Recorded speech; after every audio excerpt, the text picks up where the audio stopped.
Hello guys! Ito na naman ang ating ulam for today's video. Wow. Ito yung kung ano-ano na yung ginagawa kong ulam. Kasi mahirap na yung marami. Kasi tignan nyo mga guys, kumakain na sila. Tapos ako nagluluto pa. Kumakain sila na walang ulam. Nagkukonsensya ako. Ay, sana all.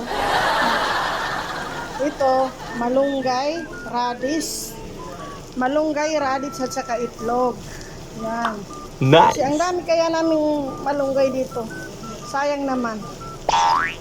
Baka may gusto diyang maghingi ng malunggay. Kung dito lang sa malapit, kung may nakakilala sa amin na gusto mong maghingi ng malunggay, pwede ko kayong bibigyan. Pero doon sa kabilang bahay. Ayan, ito. Masarap din ito mga kapatid. Healthy rin ng malunggay at saka itlog. At saka ito naman yung radish.